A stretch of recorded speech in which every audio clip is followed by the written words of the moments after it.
आज का जो हमारा टॉपिक है वह है नेचर ऑफ वर्क डन।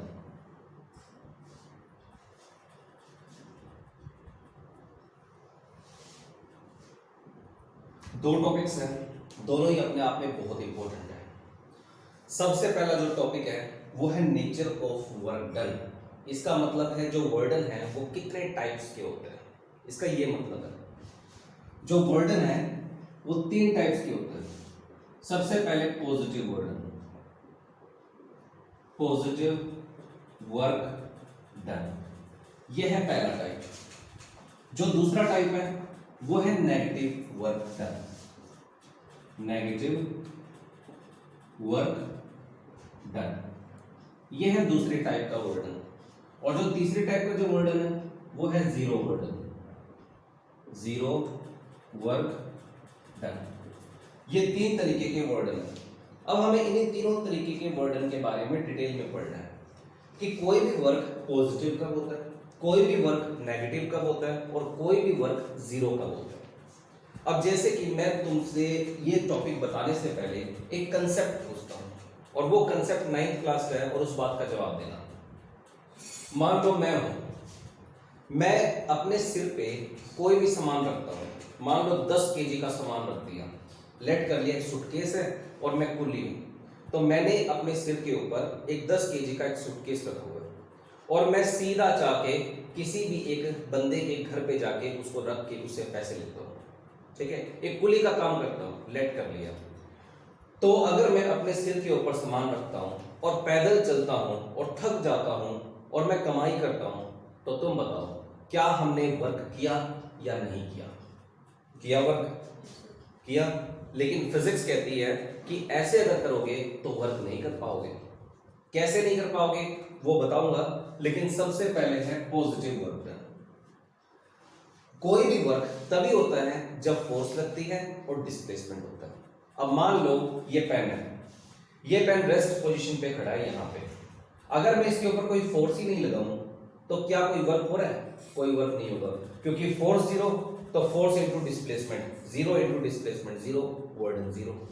तो किसी भी बॉडी के ऊपर अगर वर्डन करना है तो फोर्स लगनी जरूरी है, पहली बात। और दूसरी बात क्या है, जो फोर्स है अगर वो ऐसे लग रही है और अगर बॉडी डिस्प्लेस कर रही है तो उस टाइम फोर्स की वैल्यू इंटू डिस्प्लेसमेंट की वैल्यू इज इक्वल टू वर्डन।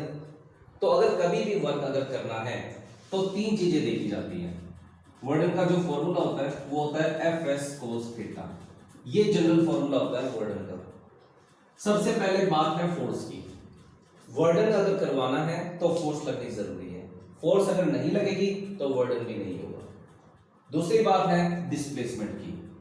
अगर डिस्प्लेसमेंट हो रहा है तो वर्डन होगा, अगर डिस्प्लेसमेंट नहीं हो रहा तो वर्डन भी नहीं होगा। अब जैसे कि दीवार है, दीवार के ऊपर तुम 10 न्यूटन फोर्स लगाओ, 100 न्यूटन लगाओ, 1000 न्यूटन लगाओ या 10,000 न्यूटन लगाओ, कितनी ही फोर्स क्यों ना लगाओ, वो दीवार अपनी जगह से डिस्प्लेस नहीं करने वाली। तो इसका मतलब उसकी केस में डिस्प्लेसमेंट कितना है? जीरो है। तो work done to push the wall is equal to zero, क्योंकि work done is equal to force into displacement into में कोस थीटा होता है। यहां पर डिस्प्लेसमेंट जीरो है इसलिए वर्डन जीरो है। तो अगर 9th क्लास के हिसाब से चले तो जिस भी बॉडी के ऊपर फोर्स लग रही है और अगर उस बॉडी के अंदर डिस्प्लेसमेंट हो रहा है तो इसका मतलब एक्सटर्नल फोर्स कुछ ना कुछ वर्क कर रही है, ठीक है। ये तो बात होगी 9th क्लास की। लेकिन अब +1 की बात है। +1 की बात क्या है? Cos theta. अब ये जो थीटा है ना, उसके ऊपर बात डिपेंड करती है कि वर्डन पॉजिटिव होगा, वर्डन नेगेटिव होगा या वर्डन जीरो होगा। एक सिंपल सी कंडीशन बता रहा हूं, पॉजिटिव वर्डन तभी होगा जब थीटा लेस देन 90 डिग्री, ठीक है। नेगेटिव वर्ड तब होगा जब theta greater than 90 degree. Zero work done तब होगा जब थीटा पूरा 90 डिग्री हो। ये कंडीशन है। अब थीटा इज लेस देन 90 का मतलब क्या है? थीटा इज लेस देन 90 का मतलब है 0 degree, 10 degree, 45 degree, 60 degree, 90 degree नहीं है, क्योंकि लेस देन 90 डिग्री है। अब जैसे कि एक सिंपल सी बात बताता हूं, ये हथेली है, मान लो सरफेस है और ये पेन है। मैं इस पेन के ऊपर फोर्स लगा रहा हूं, मान लो F फोर्स लगा दी और ये पेन मूव कर गया आगे, तो तुम मुझे एक बात बताओ, फोर्स अगर ऐसे लग रही है और अगर ये पेन भी अगर ऐसे मूव कर रहे हैं तो फोर्स और डिस्प्लेसमेंट के बीच का एंगल कितना होगा? कितना होगा? 0 डिग्री होगा। जिस डायरेक्शन में फोर्स है उसी डायरेक्शन में अगर डिस्प्लेसमेंट है तो फोर्स और डिस्प्लेसमेंट के बीच का एंगल कितना है? 0 डिग्री। ठीक है। अब अगर ये पेन है और अगर मैं फोर्स ऐसे नहीं लगा रहा, थोड़ी सी तिरछी लगा रहा हूं, तिरछी, तो भी तो ये पेन आगे जाएगा। तो अगर तिरछी फोर्स लगाऊंगा तो एंगल एक्यूट एंगल बन जाएगा कुछ ना कुछ। ठीक है। तो अगर एंगल थीटा लेस देन 90 हो तो जो वर्क होगा वो पॉजिटिव होगा। अब इसके बहुत सारे एग्जांपल्स हैं, इसके एग्जांपल और इसके एग्जांपल एक साथ बताने वाला हूं। अब यहां पर नेगेटिव वर्क कब होगा? जब थीटा ग्रेटर देन 90 हो। ग्रेटर देन 90 का मतलब थीटा की वैल्यू 180 डिग्री भी हो सकती है। ठीक है।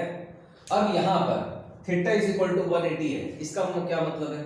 इसका मतलब यह है कि अगर तुम इस डायरेक्शन में फोर्स लगाओगे किसी भी बॉडी के ऊपर, लेकिन अगर अपोजिट डायरेक्शन में अगर डिस्प्लेसमेंट होता है तो तुम मुझे बताओ फोर्स और डिस्प्लेसमेंट के बीच का एंगल कितना होगा? 180। ठीक है। यहां पर तीन बातें हैं, अगर वो तीन बातें अगर तुम्हें पकड़ में आ गई तो ये क्लियर हो जाएगा। अगर इस डायरेक्शन में फोर्स है और इसी डायरेक्शन में डिस्प्लेसमेंट है तो फोर्स और डिस्प्लेसमेंट के बीच का एंगल कितना है? 0 डिग्री। और अगर फोर्स और डिस्प्लेसमेंट के बीच का एंगल 0 डिग्री हो या 10 डिग्री हो, 20 डिग्री हो, 30 डिग्री हो, 45 डिग्री हो, 60 डिग्री हो, 75 डिग्री हो, 85 डिग्री हो, 89 डिग्री हो, तो उस टाइम जो वर्क होगा वो वर्क क्या कहलाएगा? पॉजिटिव। ठीक है, पता चला।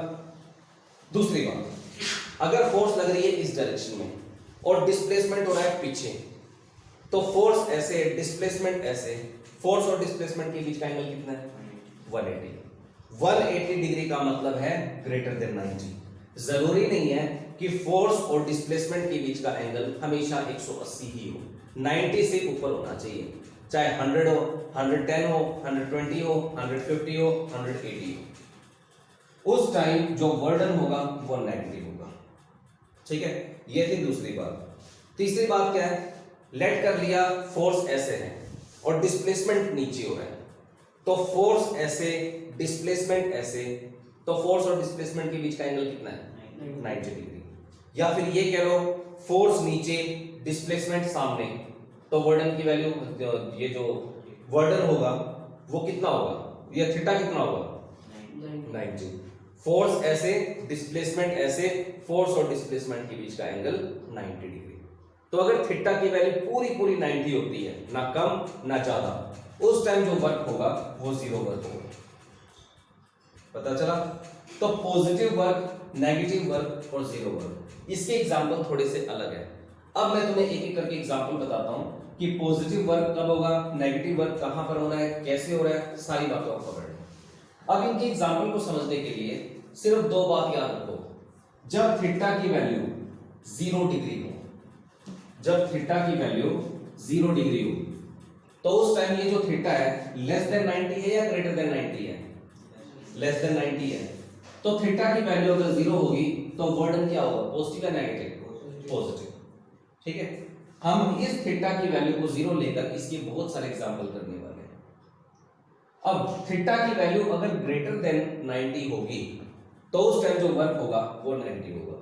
हम एक एंगल ले लेते हैं, ग्रेटर देन 90 पे तो सारे एंगल आ गए, हम एक एंगल लेते हैं और वो एंगल कौन सा लेते हैं? Theta is equal to 180 degree. अब तुम बताओ थीटा इज इक्वल टू अगर 180 डिग्री है तो वो थीटा लेस देन 90 है या ग्रेटर देन 90 है? Greater than 90। इस बात को पकड़ना है क्योंकि ये सारी चीजें सेम टू सेम लगेंगी तुम्हें। अब तो मैंने यहां पर कंडीशन ली हुई है थीटा इज लेस देन 90। मैंने इस थीटा इज लेस देन 90 के अंदर एक एंगल पकड़ लिया और वो एंगल कितना है? Theta is equal to 0। ठीक है। अब यहां पर कंडीशन है theta is greater than 90। Theta is greater than 90 को लेकर मैंने एक एंगल पकड़ लिया, theta is equal to 180।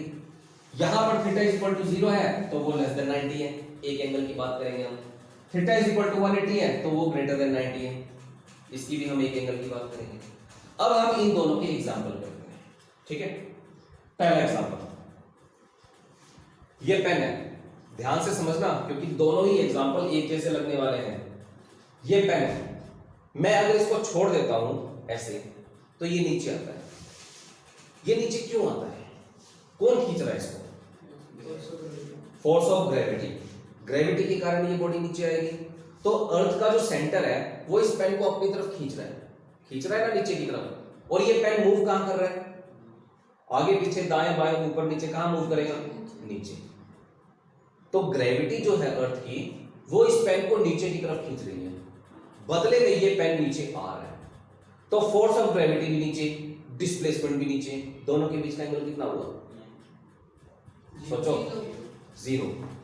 Force of gravity नीचे, डिस्प्लेसमेंट भी नीचे, दोनों के बीच का एंगल हो गया 0 डिग्री। तो work done by force of gravity क्या होगा? पॉजिटिव होगा, नेगेटिव होगा? पॉजिटिव होगा। मैंने क्या बोला है? Work done by force of gravity. ये फोर्स ऑफ ग्रेविटी ने कितना वर्डन किया? वर्डन कर कौन रहा है, इसके ऊपर बात डिपेंड करती है कि पॉजिटिव होगा या नेगेटिव होगा। पहले बता रहा हूं मैं ये चीज, ठीक है। अब मैं एक दूसरी बात बताता हूं। अब ये पेन मेरे हाथ में, इस पेन को मैंने ऊपर फेंक दिया ऐसे, और ये ऊपर चला गया कुछ हाइट तक। तो मैंने दम लगाया, एक्सटर्नल फोर्स लगाई, तभी तो ये पेन ऊपर गया।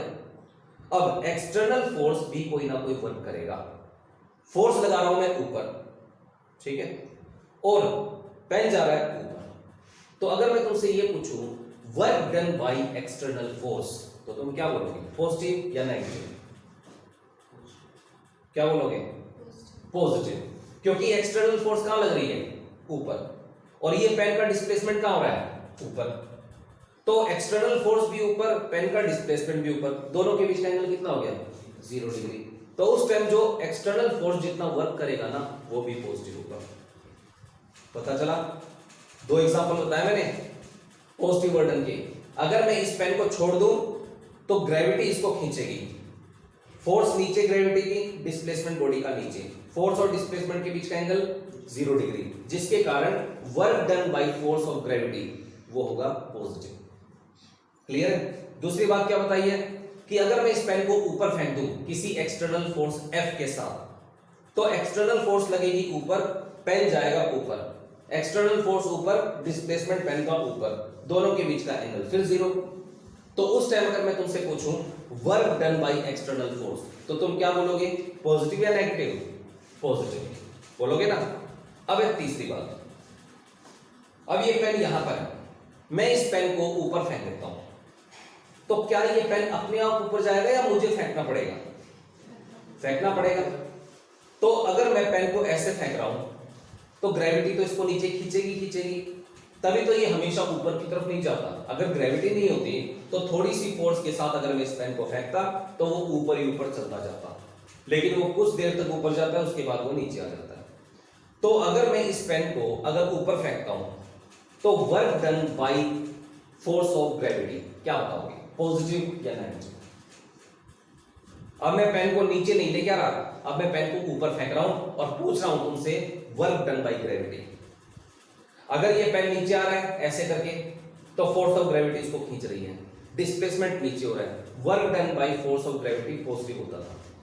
लेकिन अब मैं इस पेन को ऊपर फेंक रहा हूं, फोर्स ऑफ ग्रेविटी लग रही है नीचे, पेन का डिस्प्लेसमेंट हो रहा है ऊपर, तो बताओ एंगल कितना होगा? 180। 180। फोर्स ऑफ ग्रेविटी तो पेन के ऊपर नीचे ही लगेगी और पेन का डिस्प्लेसमेंट कहां होगा? ऊपर, तो दोनों के बीच का एंगल 180। तो अगर मैं तुमसे पूछता हूं work done by force of gravity, तो तुम बताओगे नेगेटिव। तो यहां पर 2 बातें पकड़नी है। पहली बात, अगर तुम इस पेन को ऐसे छोड़ते हो तो फोर्स ऑफ ग्रेविटी नीचे, डिस्प्लेसमेंट नीचे, angle 0, work done by force of gravity positive. लेकिन अगर मैं उसी पेन को अगर नीचे से ऊपर फेंकता हूं तो फोर्स ऑफ ग्रेविटी तो नीचे लगेगी, लेकिन पेन का डिस्प्लेसमेंट ऊपर हो रहा है, थीटा की वैल्यू 180 है, जिसके कारण वर्क डन नेगेटिव होगा। क्लियर है सारी बातें? कोई डाउट यहां तक? उसके बाद है नेक्स्ट एग्जांपल। नेक्स्ट एग्जांपल क्या है? मेरे पास एक स्प्रिंग है, मान लो ये पेन नहीं है, ये एक स्प्रिंग है। इस स्प्रिंग के एक सिरे को मैंने ऐसे पकड़ लिया, एक सिरे को ऐसे पकड़ लिया, वो जो स्प्रिंग है उसको मैं खींच रहा हूं, ठीक है। तो स्प्रिंग के खींचने को हम क्या बोलेंगे? कि हम पॉजिटिव वर्क कर रहे हैं नेगेटिव वर्क कर रहे हैं? क्या कर रहे हैं? नेगेटिव वर्क नहीं कर रहे हैं। Work done by external source, हम एक्सटर्नल सोर्स हैं, हम एक्सटर्नल सोर्स क्या कर रहे हैं? इसको पुल कर रहे हैं, ठीक है, और यहां से भी पुल कर रहे हैं। फोर्स कहां लग रही है? इस तरफ। तो वो जो स्प्रिंग है वो एक्सपेंड हो जाएगा या कंप्रेस हो जाएगा? एक्सपेंड होगा ना, एक्सपेंड तो बाहर की तरफ होगा। तो एक्सटर्नल फोर्स कहां लग रही है? बाहर की तरफ। डिस्प्लेसमेंट कहां हो रहा है? बाहर की तरफ। तो एंगल कितना हुआ? 0 डिग्री। तो work done by external force क्या होगा? पॉजिटिव या नेगेटिव? पॉजिटिव, ठीक है। उसी तरीके से हम स्प्रिंग को दबाते हैं। मान लो ये स्प्रिंग है, मैंने यहां से दबाना शुरू कर दिया, तो एक्सटर्नल फोर्स लगा रहा हूं मैं, तभी तो स्प्रिंग दबेगा। तो स्प्रिंग को दबाने के लिए जो एक्सटर्नल फोर्स जो वर्क करेगा वो पॉजिटिव होगा या नेगेटिव होगा? पॉजिटिव, क्योंकि एक्सटर्नल फोर्स ऐसे लग रही है और स्प्रिंग भी ऐसे ही दब रहा है, कंप्रेस हो रहा है, डिस्प्लेसमेंट ऐसे ही होगा। एक्सटर्नल फोर्स ऐसे, डिस्प्लेसमेंट ऐसे, दोनों के बीच का एंगल फिर कितना हो गया? 0 डिग्री हो गया ना। और दोबारा एक्सटर्नल फोर्स कितना वर्क करता है? पॉजिटिव वर्क करता है। पता चला? तो चाहे तुम स्प्रिंग को खींचो, चाहे तुम स्प्रिंग को कंप्रेस करो, work done by external force वो हमेशा क्या होगा? पॉजिटिव। पता चला? आगे चले। अब मैं तुम्हें एक आगे की बात बताता हूं। मान लो ये स्प्रिंग है, इस स्प्रिंग को मैंने खींच लिया और ये खींच के ऐसे हो गया, ठीक है। मैंने फोर्स लगाई इस डायरेक्शन में F, और इस F को हम बोलते हैं अप्लाइड फोर्स। अब तुम मुझे बताओ, अगर मैं स्प्रिंग को खींचूंगा और अगर मैं उसको छोड़ दूंगा तो क्या ये अपनी जगह पे आएगा या नहीं आएगा? आएगा ही आएगा। तो उसको स्प्रिंग को अपनी जगह पे लेके आने के लिए जो फोर्स एक्ट करती है ना, ऐसी फोर्स को हम बोलते हैं रिस्टोरिंग फोर्स। Restoring force. अब रबर बैंड है मेरे पास, रबर बैंड या फिर पैसे में डालने वाला जो रबड़ होता है उसकी बात कर लो। अगर तुम किसी भी रबर बैंड को अगर खींचोगे तो एक्सटर्नल फोर्स तो लगानी पड़ेगी, लेकिन अगर तुम उसको छोड़ दोगे तो वो अपने आप अपनी पोजीशन पे आ जाएगा, आएगा ना। तो जितनी फोर्स के साथ वो अपनी पोजीशन पे आएगा, ऐसी फोर्स को हम क्या बोलते हैं? Restoring force. अप्लाइड फोर्स तो होती है उसको खींचने के लिए, और रिस्टोरिंग फोर्स अपने आप लगती है उसको अपनी पोजीशन पे लेके आने के लिए। तभी तो मैं पैसे में डालने वाले रबड़ को अगर खींचता हूं और उसको छोड़ देता हूं तो वो अपनी पोजीशन पे अब दोबारा आ जाता है, वो आ जाता है ना। तो जिस फोर्स के साथ खींचूंगा उसको अप्लाइड फोर्स बोलूंगा, जितनी फोर्स के साथ ये वापस आएगा उसको हम रिस्टोरिंग फोर्स बोलेंगे, ठीक है। अब रिस्टोरिंग फोर्स से रिलेटेड क्वेश्चन है। मेरे हाथ में एक रबड़ है, उस रबड़ को मैं ऐसे खींच रहा हूं, ऐसे अप्लाइड फोर्स के कारण ही खींच रहा हूं। और अगर मैं तुमसे पूछूं work done by applied force, तो तुम क्या बताओगे? पॉजिटिव या नेगेटिव? पॉजिटिव, क्योंकि फोर्स भी अप्लाइड फोर्स ने ऐसे लगाई, फोर्स तो ऐसे लग रही है अप्लाइड फोर्स, और डिस्प्लेसमेंट भी ऐसे हो रहा है। तो फोर्स ऐसे, डिस्प्लेसमेंट ऐसे, दोनों के बीच का angle 0 degree. Work done by applied force कितना होगा? पॉजिटिव होगा ना। लेकिन इसी केस में मैं रबड़ बैंड लेता हूं, मैं अप्लाइड फोर्स F के साथ इसको खींचता हूं, लेकिन पीछे की तरफ तो रिस्टोरिंग फोर्स लगेगी जो उस खींची हुई बॉडी को अपनी पोजीशन पे लेके आएगी। रबड़ है, रबड़ को तुम खींचोगे तो वो अपनी पोजीशन पे तो आएगा ही आएगा बाद में। कौन सी फोर्स एक्ट करेगी? Restoring force. अब तुम मुझे बताओ, अगर मैं एक स्प्रिंग लेता हूं या रबड़ बैंड लेता हूं और अगर उसको खींचता हूं तो work done by restoring force वो पॉजिटिव होगा या नेगेटिव होगा? क्या होगा?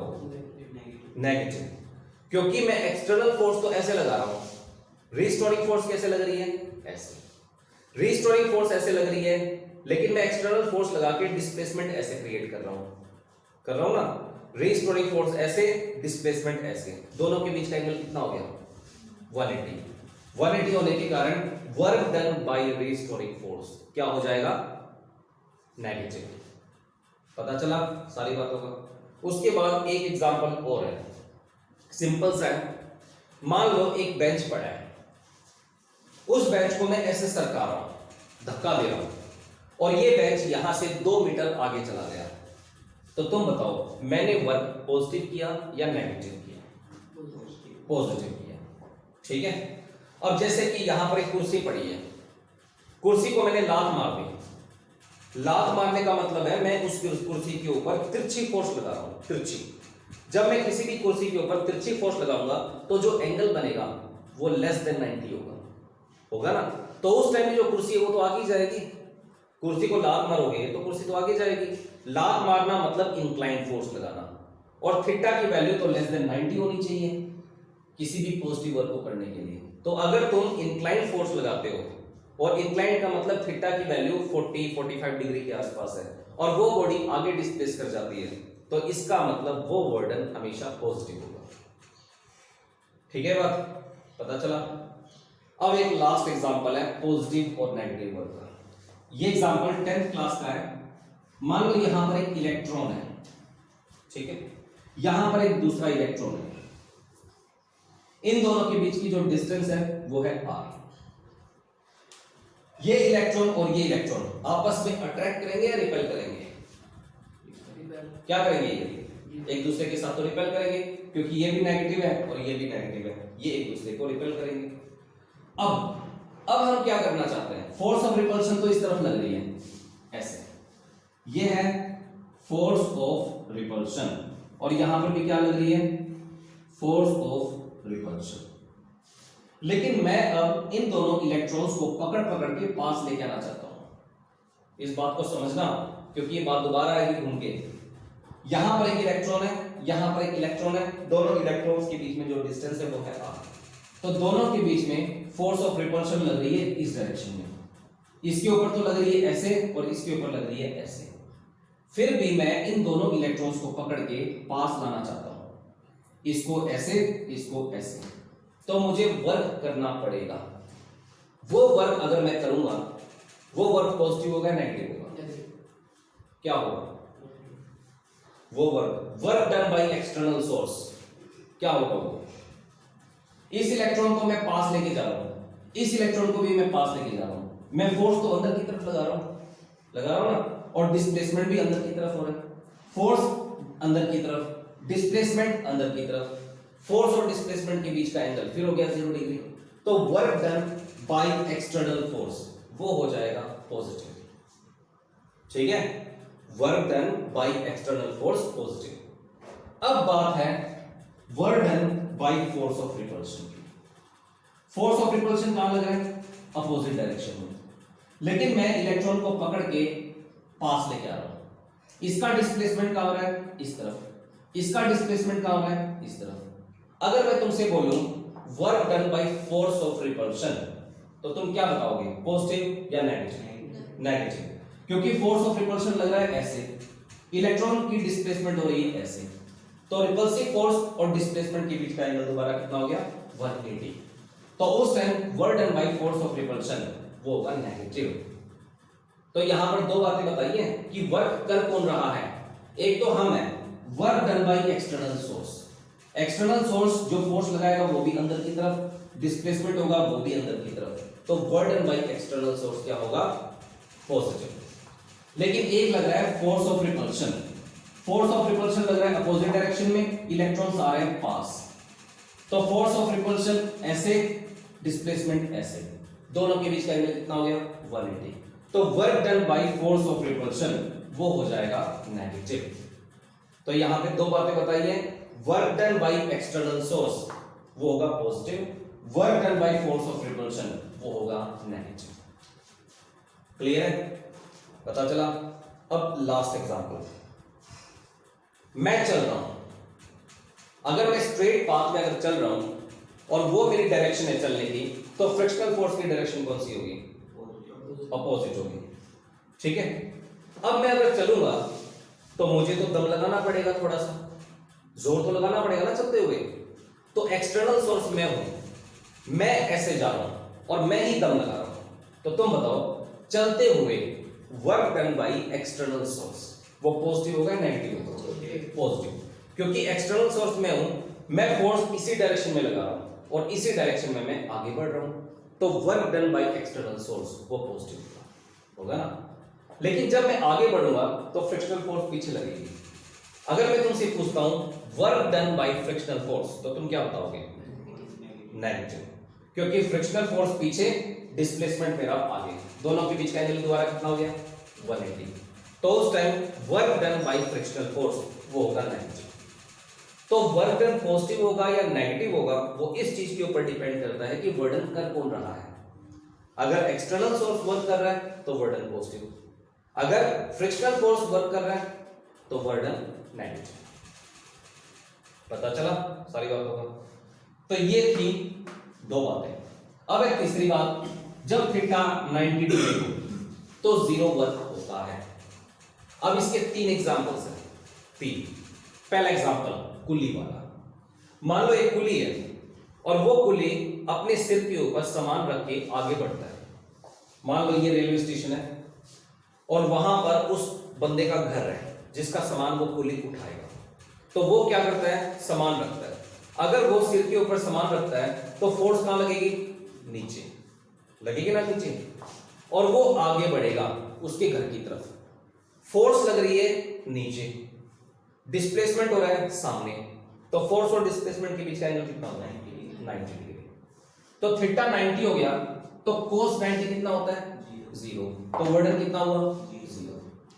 तो कुली ने बेशक स्ट्रगल किया हो, सामान को उठा के आगे बढ़ के उसने 20 रुपए बेशक लिए हो, लेकिन फिजिक्स कहती है कि उसने कोई वर्क नहीं किया। क्यों? क्योंकि सामान को सिर पे रखो या हाथ पे ढो, उसका जो फोर्स है वो नीचे लगेगा, डिस्प्लेसमेंट सामने होगा, फोर्स और डिस्प्लेसमेंट के बीच का एंगल 90 है, कोस 90 0 होता है, इसलिए वर्डन की वैल्यू कितनी हो गई 0। पता चला? कोई डाउट यहां तक? उसके बाद है नेक्स्ट एग्जांपल।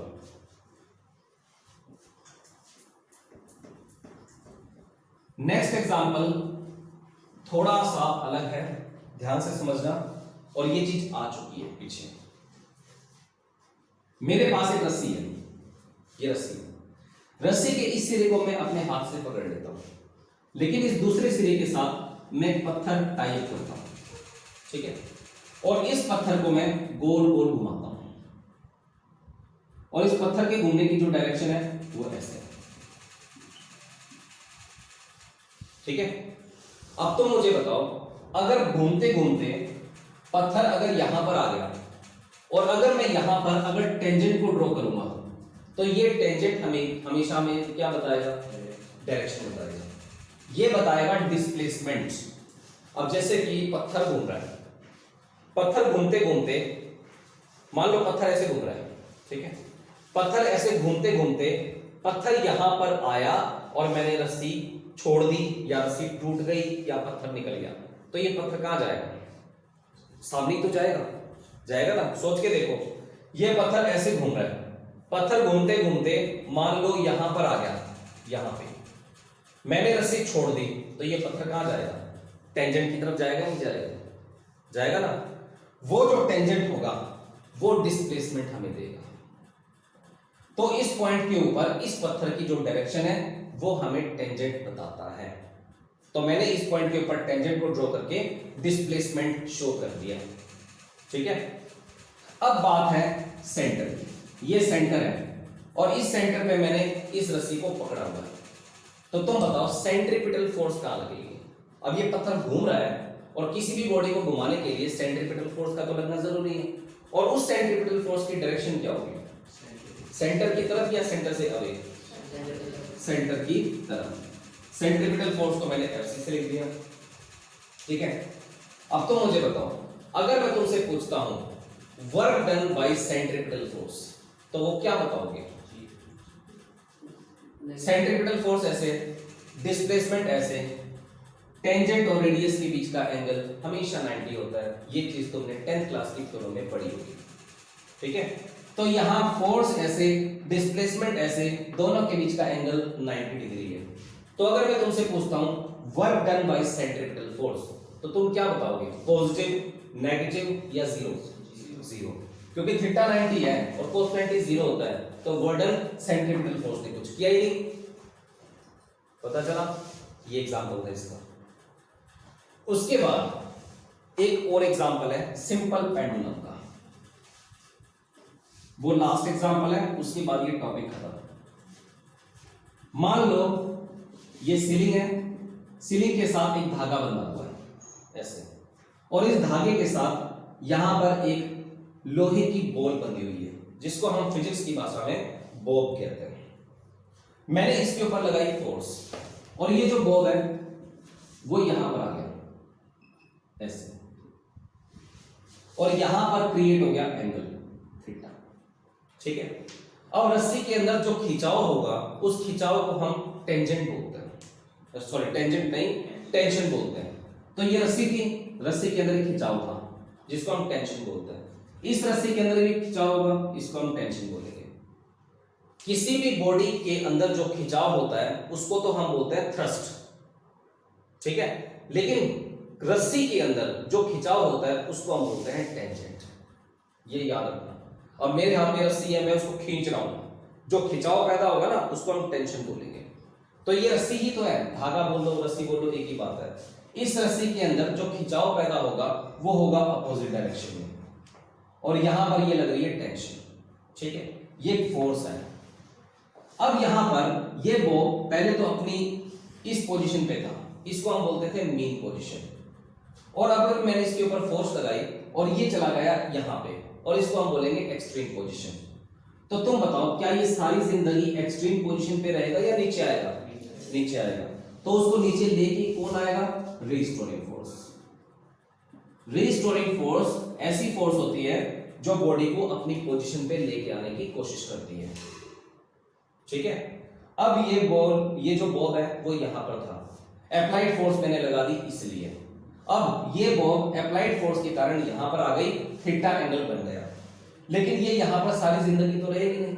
एक रीस्टोरिंग फोर्स अपोजिट डायरेक्शन में एक्ट करेगी, और रीस्टोरिंग फोर्स के बलबूते पर ये बॉब अपनी पोजीशन पे आने की कोशिश करेगा। ठीक है, अब तुम बताओ, रीस्टोरिंग फोर्स ऐसे है तो यहां पर डिस्प्लेसमेंट कहां हुआ? डिस्प्लेसमेंट कहां था?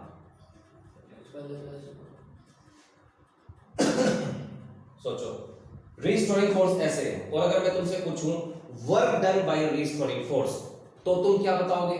और अगर मैं तुमसे ये पूछता हूं वर्क डन बाय टेंशन तो तुम क्या बताओगे? ये दो क्वेश्चन है मेरे।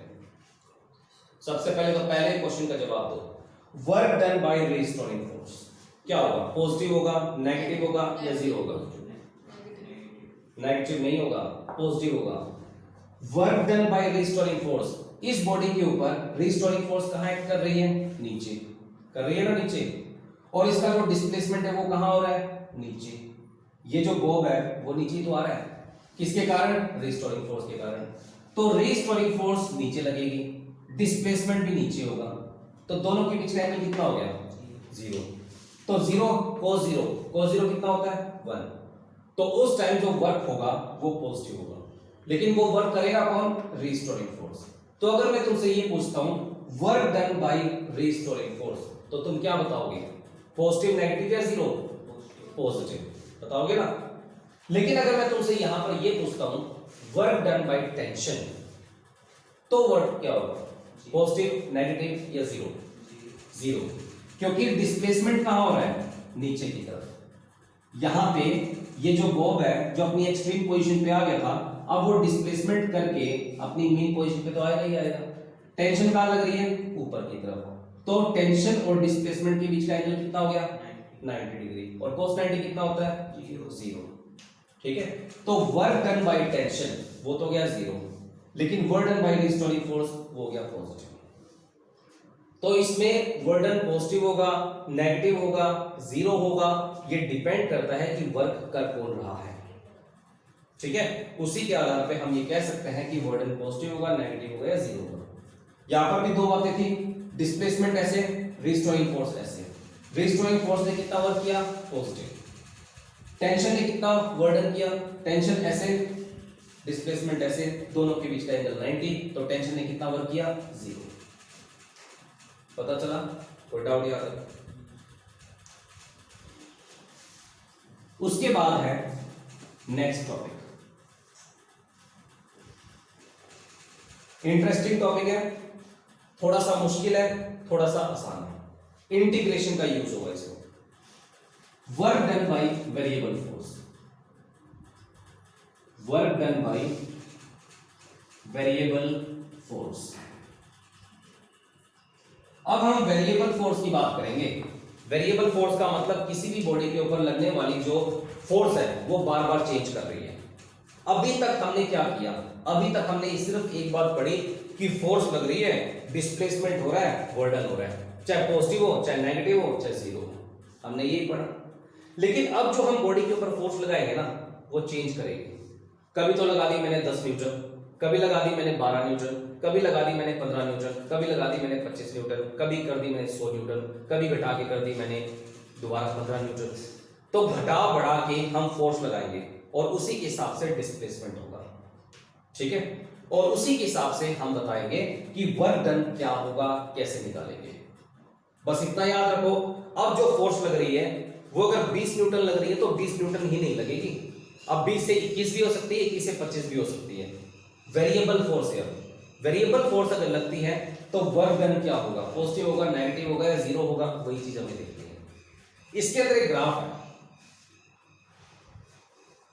ये जो ग्राफ है वो फोर्स और डिस्प्लेसमेंट के बीच का है। लेट कर लिया मैं ऐसे ग्राफ बनाता हूं, ऐसे वाला। तो तुम मुझे इस ग्राफ को देखकर बताओ, डिस्प्लेसमेंट चेंज हो रहा है या फिर फोर्स चेंज हो रही है? डिस्प्लेसमेंट चेंज हो रहा है। डिस्प्लेसमेंट तो बढ़ रहा है लेकिन फोर्स तो इतनी थी फोर्स। जितना भी डिस्प्लेसमेंट को बढ़ा लो फोर्स उतनी रहेगी। तो क्या ये फोर्स वेरिएबल फोर्स कहलाएगी? क्या नहीं कहलाएगी। वेरिएबल फोर्स कहलाने के लिए हमेशा फोर्स की वैल्यू को चेंज होना चाहिए। और अगर मैं ऐसे वाला ग्राफ बनाता हूं स्ट्रेट लाइन, और वो भी डिस्प्लेसमेंट एक्सिस के पैरेलल, तो यहां पर अगर डिस्प्लेसमेंट इतना है तो फोर्स इतनी है, अगर डिस्प्लेसमेंट इतना हो गया तो भी फोर्स इतनी है, अगर डिस्प्लेसमेंट इतना है तो भी फोर्स इतनी है, अगर डिस्प्लेसमेंट इतना है तो भी फोर्स इतनी है। मतलब चाहे डिस्प्लेसमेंट चाहे थोड़ा हो, चाहे ज्यादा हो, चाहे और ज्यादा हो, चाहे और ज्यादा हो, चाहे डिस्प्लेसमेंट को कितना ही बढ़ा लो, उसके ऊपर लगने वाली जो फोर्स है वो कांस्टेंट है ना। हम ऐसी फोर्स की बात ही नहीं करेंगे, हम कांस्टेंट फोर्स की बात ही नहीं करते, हम तो वेरिएबल फोर्स की बात करना चाहते हैं। वेरिएबल फोर्स का मतलब फोर्स की वैल्यू डिस्प्लेसमेंट के साथ साथ चेंज होगी। तो इसका जो ग्राफ था वो straight line parallel to displacement तो बनेगा नहीं। अब बनेगा कैसे? मैंने क्या किया, यहां पर दो एक्सिस बना ली, एक तो है डिस्प्लेसमेंट और एक है फोर्स। मैं अब फोर्स और डिस्प्लेसमेंट के बीच का ऐसे वाला ग्राफ बनाता हूं। अब तुम मुझे इस ग्राफ को देखकर बताओ, क्या डिस्प्लेसमेंट के इंक्रीज होने के साथ साथ फोर्स की वैल्यू कांस्टेंट है या वेरिएबल है? वेरिएबल है। जब डिस्प्लेसमेंट ये होता है तो फोर्स ये होती है, जब डिस्प्लेसमेंट ये होता है तो फोर्स की वैल्यू चेंज हो गई, जब डिस्प्लेसमेंट ये होता है तो फोर्स की वैल्यू दोबारा चेंज हो गई, जब डिस्प्लेसमेंट ये होता है तो फोर्स की वैल्यू ऐसे हो गई। मतलब हर डिस्प्लेसमेंट के साथ फोर्स की वैल्यू चेंज होती है। तो इसका मतलब ऐसी फोर्स वेरिएबल फोर्स कहलाएगी या कांस्टेंट फोर्स कहलाएगी? वेरिएबल फोर्स कहलाएगी ना। तो हम ऐसे वाले ग्राफ की बात करते हैं। तो इस ग्राफ को मैं दोबारा बना लेता हूं।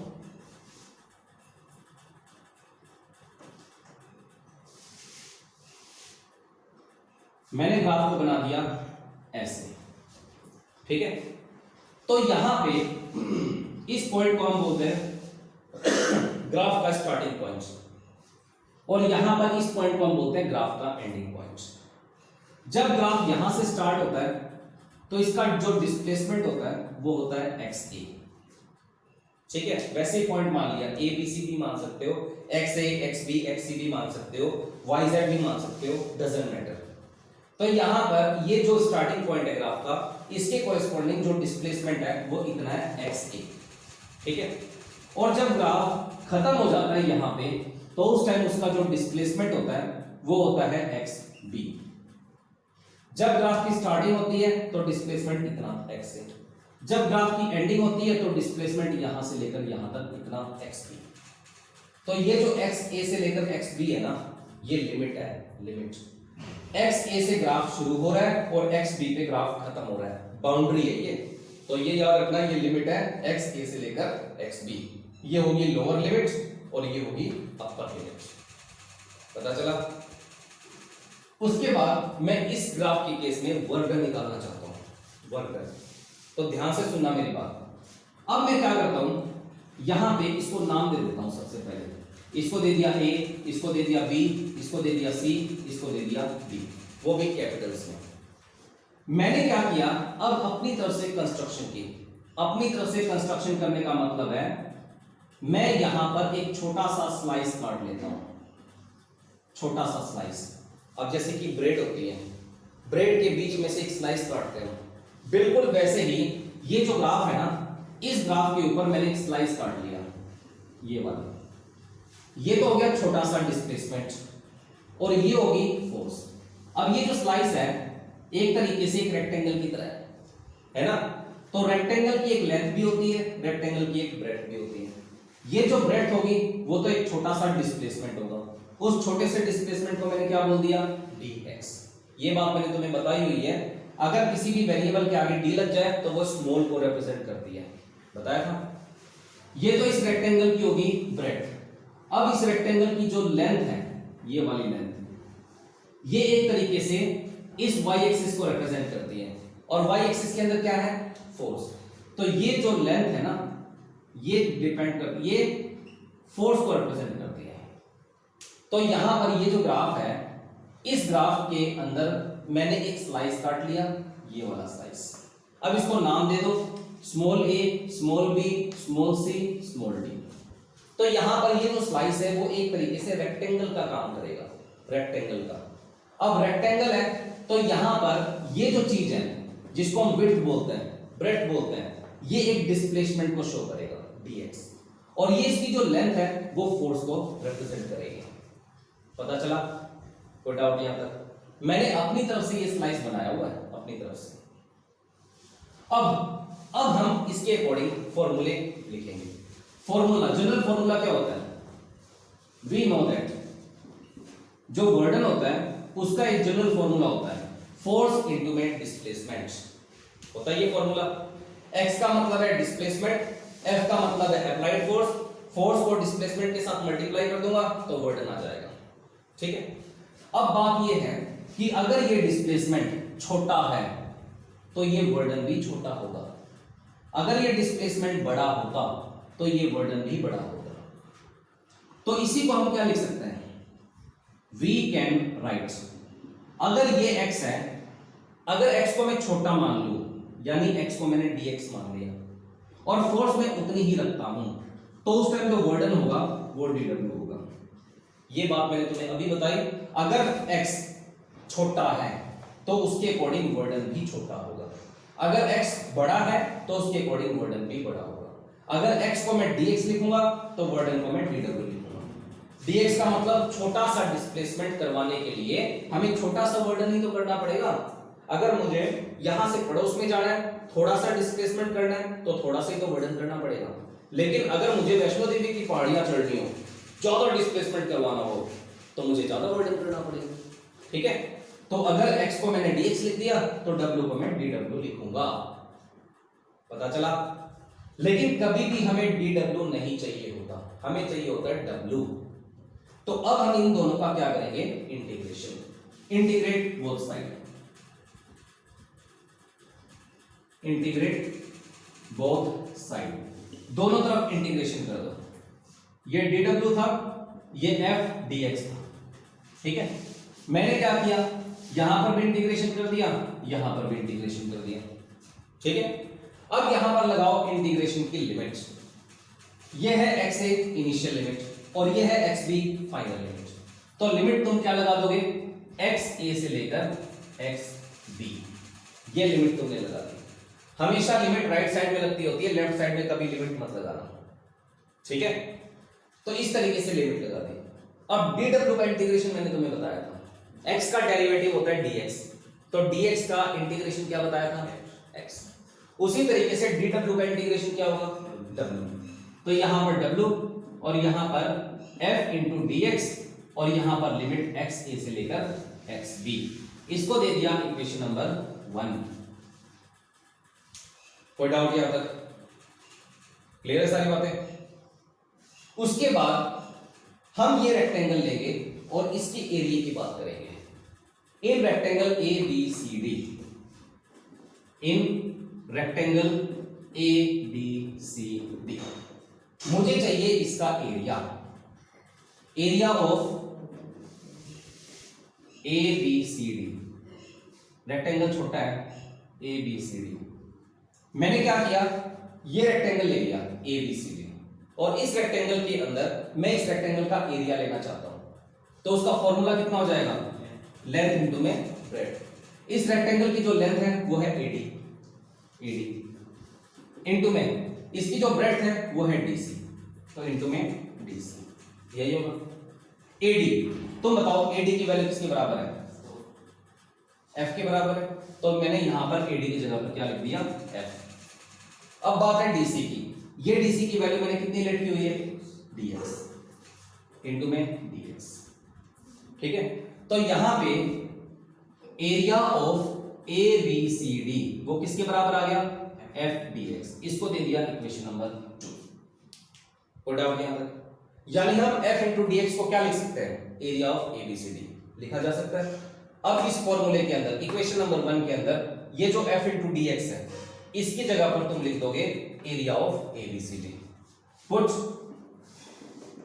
The value in equation number 1, put कर दो, work done is equal to, limit लगा दी मैंने एक्स ए से लेकर x B, f into d x, इसकी जगह पर हम क्या लिख सकते हैं, area of A B C D, ठीक है। कोई डाउट यहां तक? क्लियर है सारी बातें? उसके बाद इंटीग्रेशन का मतलब मैंने तुम्हें एक दिन बताया था शुरुआत में, इंटीग्रेशन का एक देसी मतलब बताया था, और वो है इंटीग्रेशन का मतलब होता है तिल का ताड़ करना, यानी छोटी सी बात को खींच के बड़ा करना, यही बोला था, याद है क्या? अब यहां पर area of A B C D, area of A B C D, अब मुझे इसका इंटीग्रेशन करना है, इंटीग्रेशन करो, और वो भी लिमिट एक्स ए से लेकर एक्स बी तक। मुझे इसको खींच के इंटीग्रेट करके यहां तक लेके आना है, यही होता है इंटीग्रेशन का असली मतलब, तिल का ताड़ करना। अब यहां पर ये एरिया हमें गिवन है ए बी सी डी का एरिया, और इस एरिया का मुझे इंटीग्रेशन करना है, मतलब तिल का ताड़ करना है, खींचना है। कहां तक खींचना है, एक्स ए से लेकर एक्स बी तक। तो तुम बताओ क्या ये ग्राफ है, क्या इसके पूरा एरिया कवर होगा या नहीं होगा, हो जाएगा। तो अगर मैं इंटीग्रेशन को सोल्व करूंगा तो तुम यहां पर लिख सकते हो area of A B C D A, ये आंसर आएगा। दोबारा बता रहा हूं, अगर तुम इसका एरिया का अगर इंटीग्रेशन करोगे एक्स ए से लेकर एक्स बी तक खींचोगे, तो यहां से लेकर यहां तक इस पूरे ग्राफ के अंडर का ये पूरा एरिया कवर हो जाएगा, ठीक है। तो ये इसका जो आंसर है वो क्या आएगा, area of A B C D E. तो यही होता है वर्डन का फॉर्मूला। अगर तुम्हें कभी भी फोर्स और डिस्प्लेसमेंट के बीच का ग्राफ अगर गिवन हो, और अगर तुम्हें वर्डन निकालना हो, तो उस ग्राफ के अंडर का एरिया निकाल दो, वो एरिया तुम्हें क्या देगा, वर्क डन। पता चला? कोई डाउट यहां तक? अब एक क्वेश्चन है वो लिखो।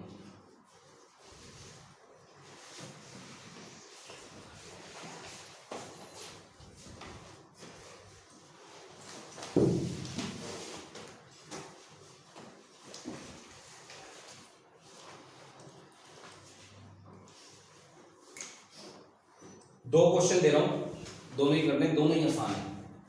एक क्वेश्चन तो है नेचर ऑफ वर्डन के ऊपर, और एक क्वेश्चन है इसके ऊपर। लिखो, a box is pushed through, a box is pushed through, a box is pushed through 4.0 metre across a 4.0 meter across a floor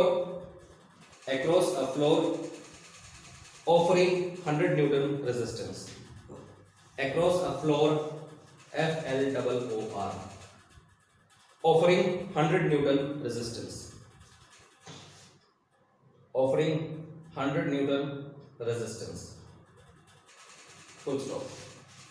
How much work is done by the, how much work is done by the, number 1 applied force, number 2 resisting force, number 2 resisting force. Resisting force का मतलब है frictional force, लिख लिया। Next question, a force F equal to,